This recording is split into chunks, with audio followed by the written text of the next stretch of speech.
So ನಮಸ್ತೆ.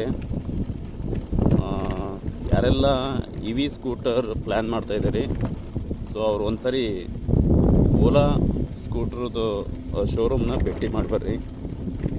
So ಯಾಕೆ ಅಂತಂತಂದರೆ ಇವತ್ತು ಪ್ರತಿಯೊಬ್ಬರು ಪೆಟ್ರೋಲ್ ರೇಟ್ ಜಾಸ್ತಿ ಆಗಿದ್ದರಿಂದ ಎಲ್ಲರೂ ಇ ವಿ ಕಡೆ ಮುಖ ಮಾಡ್ತಿದ್ದಾರೆ. ಬಟ್ ಭಾಳಷ್ಟು ಜನಗಳಿಗೆ ಯಾವ ಇ ವಿ ಚೂಸ್ ಮಾಡಬೇಕು, ಯಾವುದನ್ನು ಫೈನಲ್ ಮಾಡಬೇಕು ಅನ್ನೋದು ಇನ್ನೂ ಡೌಟಲ್ಲಿದ್ದಾರೆ.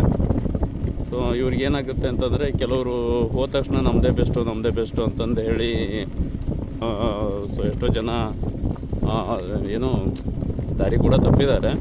ಸೊ ನಾನು ಇದ್ರ ಮೂಲಕ ನಾನು ಹೇಳೋಕ್ಕೆ ಏನು ಹೋಗ್ತಾಯಿದ್ದೀನಿ ಅಂದರೆ, ನಾನು ಓಲಾ S1 Pro ಗಾಡಿನ ಇವತ್ತು ರೈಡ್ ಮಾಡ್ತಾ ಇರೋದು. ಅದು ಈ ಥರ ಕಚ್ಚಾ ದಾರಿಯಲ್ಲಿ ಒಂದು ಗ್ರಾಮೀಣ ಭಾಗದ ರಸ್ತೆಯಲ್ಲಿ ನಾನು ಹೋಗ್ತಾಯಿದ್ದೀನಿ. ಸೊ ಒಳ್ಳೆ ಮೈಲೇಜ್ ಇದೆ ಮತ್ತು ಒಳ್ಳೆ ಪರ್ಫಾರ್ಮೆನ್ಸ್ ಇದೆ. ಗಾಡಿ ಓಡಿಸೋದಕ್ಕಾಗಲಿ ಅಥವಾ ಯಾವುದೇ ರೀತಿ ನಿಮಗೆ ತೊಂದರೆ ಆಗೋದಿಲ್ಲ. ಒಳ್ಳೆ ಫೀಲ್ ಇದೆ ಗಾಡಿ ಓಡಿಸೋದಕ್ಕೆ. ಕಚ್ಚಾ ದಾರಿ ಆದರೂ ಅಷ್ಟೇ ಓಡುತ್ತೆ, ಹೈವೇದಲ್ಲಾದರೂ ಅಷ್ಟೇ ಒಂದೇ ಪರ್ಫಾರ್ಮೆನ್ಸ್, ಒಂದೇ ಥರ ಫೀಲನ್ನು ಕೊಡ್ತಾಯಿದೆ ಓಲಾ S1 Pro ಅಂತೇಳಿ ಗಾಡಿ ಹೆಸರು.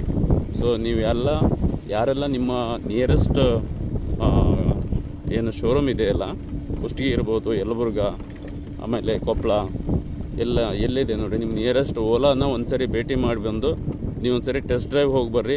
ಒಳ್ಳೆ ಫೀಲ್ ಇದೆ ಗಾಡಿ. ಸೊ ಈ ಗಾಡಿ ಫೈನಲ್ ಮಾಡ್ಕೊಂಡು ನೀವು ತೊಗೊಳ್ಳೋದಂತೂ ಭಾಳ ಯೋಗ್ಯ. 100% ಚಾರ್ಜ್ ಮಾಡಿದರೆ, ಸೊ ನಾವು 80%ಗೆ ಮೈಲೇಜ್ ಲೆಕ್ಕ ಹಾಕಿದರೂ ಕೂಡ ನಮಗೆ ನಿಯರ್ಲಿ 143 ಕಿಲೋಮೀಟ್ರ್ ನಮಗೆ ಕ್ಲೇಮ್ ಮಾಡ್ಕೋಬೋದು. ಸೊ ಅಷ್ಟೊಂದು ಒಳ್ಳೆ ಮೈಲೇಜನ್ನು ಈ ಒಂದು ಓಲಾ S1 Pro ಕೊಡ್ತಾಯಿದೆ. ಸೊ ನೀವು ಯಾರೆಲ್ಲ ಇಂಟ್ರೆಸ್ಟೆಡ್ ಇದ್ದೀರಿ ಅವರೆಲ್ಲ ಹೋಗಿ ಬರ್ರಿ ಅಂತ ಹೇಳ್ತಿದ್ದೀನಿ.